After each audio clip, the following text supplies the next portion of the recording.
বিশ্বাসী বলে জানতো নবী করিম সাল্লাল্লাহু আলাইহি ওয়াসাল্লামকে। সেই নবী করিম সাল্লাল্লাহু আলাইহি ওয়াসাল্লাম যখন তাওহীদের দাওয়াত দেওয়া শুরু করলেন, তখনই তাকে কাফের মুশরিকরা শত্রু হিসাবে গণ্য করল। অর্থাৎ তাদের স্বার্থে আঘাত করার কারণে, তাদের ধর্মে আঘাত করার কারণে তাকে শত্রু হিসাবে গণ্য করলো। তেমনি একটা সূরা নিয়ে আজকে আলোচনা করব, সূরা আলাম নাশরাহ, যেখানে আল্লাহ তাআলা এই বর্ণনাটা দিয়েছেন নবী করিম সাল্লাল্লাহু আলাইহি সাল্লামকে শান্ত করার জন্য এবং তাকে আল্লাহর সেই যে সুসংবাদ সেটা দেওয়ার জন্যই আলাম নাশরাহ লাহ এটা নাজিল করেন। এবং এই নাজিলের মাধ্যমেই আল্লাহ তাআলা নবী করিম সাল্লাল্লাহু আলাইহি সাল্লামকে এটা সুন্দর মেসেজ দেন। এবং এই সুন্দর মেসেজের মাধ্যমে আমাদেরকেও আল্লাহ তাআলা নবী করিম সাল্লাল্লাহু আলাইহি সাল্লামের মাধ্যমে আমাদেরকে যে সতর্কবাণী দিয়েছেন, চলুন জেনে নেই। নাজিলের ধারাবাহিকতা তথা সূরা নাজিলের দিক থেকে এটা 12তম সূরা হিসেবে নাজিল হয় এবং কোরআন মাজিদের বিন্যাস অনুযায়ী এটা 94তম সূরা হিসাবে প্রতিষ্ঠা পায়। এটা মক্কা যুগের সূরা, এই জন্য এটাকে মাক্কি সূরা বলা হয় এবং এটা আয়াত সংখ্যা হলো 8। নামের রহস্য আলাম নাশরাহ মানে হলো আমি কি প্রশস্ত করে দেইনি। সূরার প্রথম আয়াতে রাসূল সাল্লাল্লাহু আলাইহি সাল্লামকে উদ্দেশ্য করে আল্লাহ বলেন, আমি কি তোমার বুক প্রশস্ত করে দেইনি।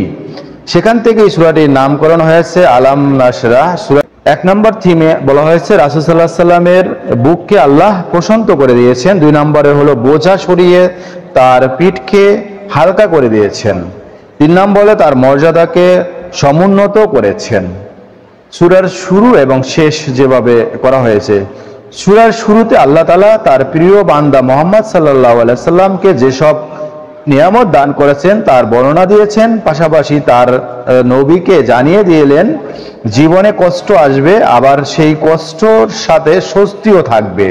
তাই সূরার শেষে তাকে উপদেশ দিলেন কষ্টকর অবস্থা থেকে কিছুটা অবসর হলেই তিনি যেন আল্লাহর কাছে মনের আকুতি পেশ করার ক্ষেত্রে পূর্ণ মনোযোগ দেন।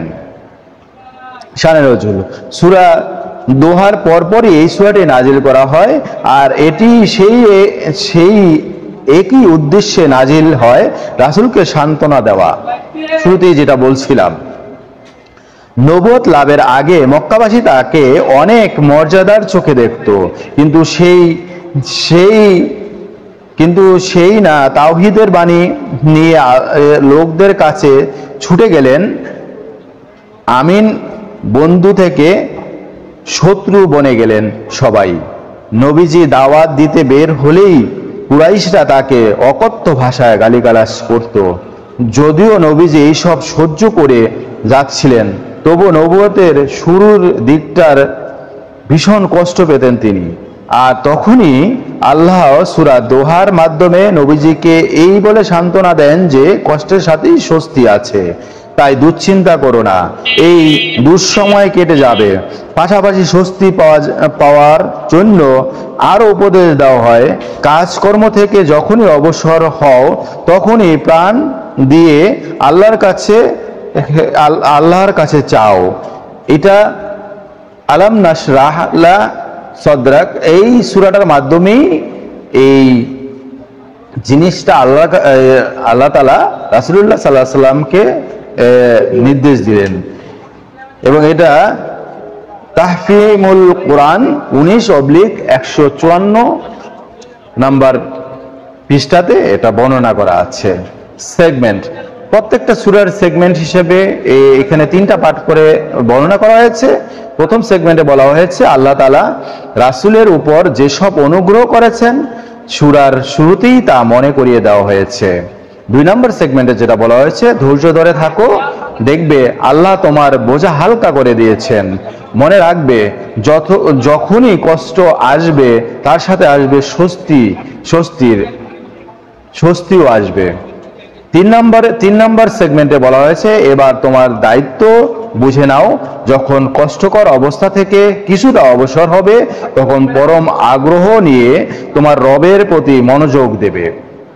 ফজিলত, সূরা আলাম নাশরাহ লাহ এটা মুফাসসার সূরাগুলোর অন্তর্ভুক্ত। এই সম্পর্কে নবী করিম সাল্লাল্লাহু আলাইহি ওয়াসাল্লাম বলেন, মুফাসসার সূরাগুলোর মাধ্যমে আমাকে অন্য নবীর চেয়ে অধিক মর্যাদা দেওয়া হয়েছে।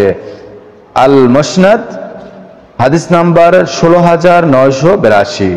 কাজ এন্ড এফেক্ট, সুযোগ মিললেই মহান রবকে স্মরণ করতে হবে, এতে আল্লাহর সঙ্গে বান্দার সম্পর্ক মজবুত হবে। গতিপথ, প্রত্যেকটা সূরারই গতিপথকে 4টা স্টেজে ভাগ করা হয়েছে। এখানে যেভাবে উল্লেখ করা হয়েছে, নবী মিশনে অনেক চাপ আসবে বাধা বিপত্তি, সেই সব বাধা উত্তরে যাওয়ার জন্য চাই দৃঢ় মনোবল।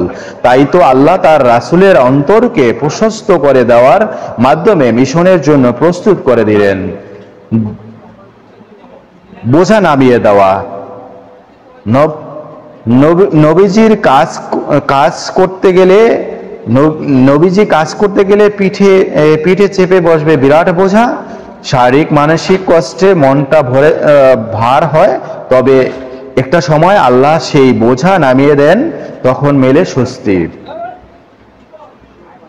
3 নম্বর যেটা বলা হয়েছে, কষ্টের পর স্বস্তি, স্বস্তির পর কষ্ট, জীবনের এক চরম বাস্তবতা।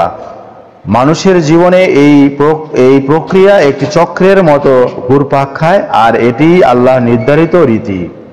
অর্থাৎ পৃথিবীতে যতক্ষণ আমরা আছি ততক্ষণই কিন্তু কষ্টের পরে আসবে স্বস্তি, স্বস্তির পরে আবারও কষ্ট, আবার কষ্টের পরে আবারও স্বস্তি আসবে। তখন যেন আমরা আল্লাহ তাআলাকে ভুলে না যাই। এরপর 4 নম্বর বলা হয়েছে, কষ্ট কেটে গেলে ভালো সময় এলেই কাজে নেমে পড়তে হবে, একাগ্র চিত্রে আল্লাহর ইবাদত করে যেতে হবে। অর্থাৎ আল্লাহ তাআলা বলতে চাচ্ছে যে যখনই তুমি স্বস্তি পাও তখনই তুমি আমার স্মরণে আমাকে বেশি বেশি স্মরণ করো, এবং তোমার যে মনের বাসনাগুলো সেগুলো আমার কাছে প্রকাশ করো, যাতে করে তুমি আরো বেশি আমার কাছে নিকটবর্তী হতে পারো। এখানে সেটাই বলা হয়েছে। এই সূরার 1 নম্বর থেকে 3 নম্বর আয়াতে বলা হয়েছে, আল্লাহ তাআলা রাসূলের বুককে প্রশস্ত করে দিয়েছেন, তার উপর থেকে বোঝা নামিয়ে তাকে হালকা করেছেন।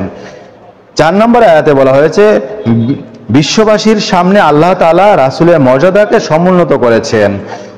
5 থেকে 6 নম্বর আয়াতে বলা হয়েছে, দুঃখ কষ্ট মানুষের জীবনে চিরকাল থাকে না, কষ্টের পরেই স্বস্তির দেখা মেলে।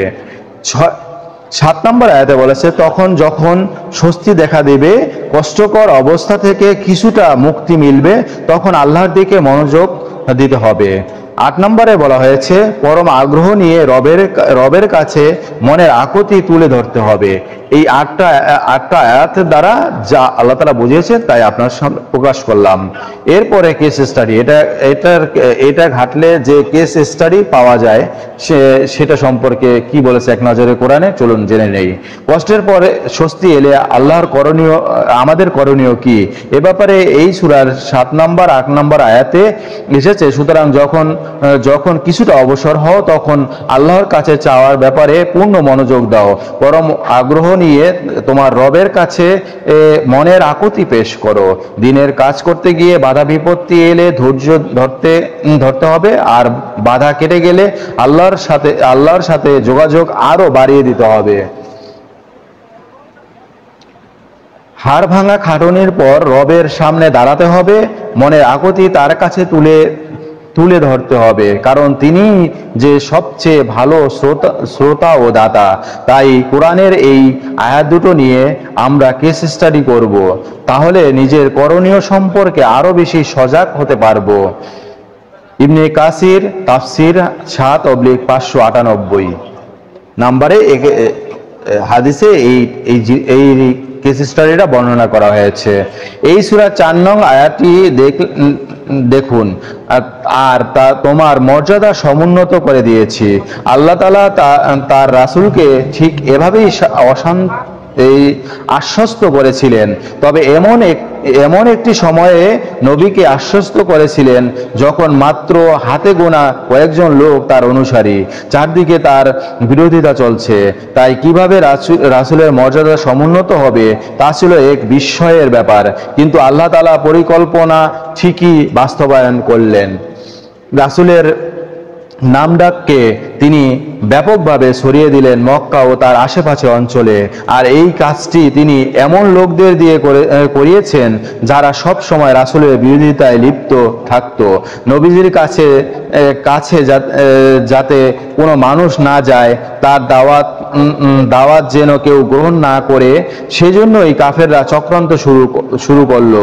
হজের মৌসুমে তারা হাজিদের প্রতিটি তাঁবুতে যেতেন আর গিয়ে বলতেন, এখানে মোহাম্মদ নামের একজন লোক আছে, সে যার সাথে কথা বলে সেই জাদুতে আক্রান্ত হয়। ফলে বাপ ছেলে, ভাই ও স্বামী স্ত্রীর সম্পর্কে ফাটল ধরে, বিচ্ছেদ দেখা দেয়। খবরদার, তার সাথে কথা বলবে না। এভাবে কাফেররা আরবের প্রতিটি গোত্রের কাছে নবীজির নাম পৌঁছে দেয়। এর ফলে মানুষ তার ব্যাপারে আরো বেশি আগ্রহ হয়ে ওঠে। পরবর্তীতে নবীজি মদিনায় হিজরত করেন, আর মাত্র 10 বছরের মধ্যেই নবী করিম সাল্লাল্লাহু আলাইহি সাল্লামের খ্যাতি সমগ্র আরবের সমুন্নত হয়ে গেল। তো চারদিকে আশহাদু আন্না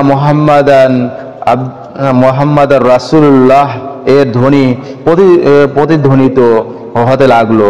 এরপর খেলাফতের রাশেদিন শাসন আমল থেকে নবীজির মোবারক নাম উচ্চারিত হতে লাগলো সারা দুনিয়ায়। এই রিসালাতটি আজ পর্যন্ত বেড়েই চলছে। এখন দিন রাতের এমন একটিখানি সময়ও ফাঁকা নেই যখন সারা দুনিয়ায় কোথাও না কোথাও তার মোবারক নাম পাঠ করা হচ্ছে না। ইবনে কাসির তাফসির 7/596 ওই নাম্বার হাদিসে এটা বর্ণনা করা হয়েছে। তো দেখুন, যে কাফিররা তাকে একদিন ভালোবাসতো, অর্থাৎ এই সূরা দ্বারা বোঝা যাচ্ছে কাফিররা যেদিন যখন তাকে ভালোবাসতো, সেই কাফেররাই তার বিরোধিতা করা শুরু করলো এবং এমনভাবে বিরোধিতা শুরু করলো যার ফলে নবীজি যেন ভেঙে না পড়েন।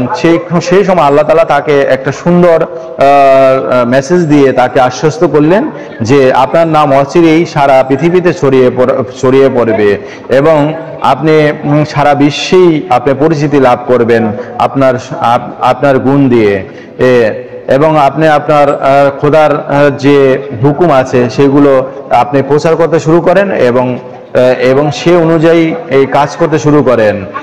একটা সময় আপনি এর সুফল ভোগ করবেন এবং যখন আপনি এই সময় পাবেন তখনই আপনি আপনার রবের বেশি বেশি করে ইবাদত করেন। অর্থাৎ সুখের সময় বেশি বেশি করে যেন ইবাদত বন্দি করি। অর্থাৎ নবী করিম সাল্লাল্লাহু আলাইহি সাল্লামের মাধ্যমে আমাদেরকে এই সূরা যে শিক্ষা দেয়, নবী করিম সাল্লাল্লাহু আলাইহি সাল্লাম এর এই বর্ণনা মাধ্যমে যেটা বোঝা যায় যে এই সূরা থেকে যে শিক্ষা আমরা পেতে পারি, যে বুঝ আমরা এখান থেকে পেতে পারি, সেটা হলো একেবারে মূল কথা হলো যে বিপদ আসবে মানুষের এবং বিপদ চলে যাবে এবং চলে যাওয়ার পরে সাথে সাথেই যেন আমরা আল্লাহকে স্মরণ করি, বেশি বেশি করে স্মরণ করি এবং আমাদের মনের যে কামনা বাসনা যা আছে সেগুলো আল্লাহর কাছেই যেন প্রকাশ করি, যাতে আল্লাহই সর্বশক্তিমান, তিনিই আমাদের দেখবেন, তিনিই আমাদের সফল কাম করবেন।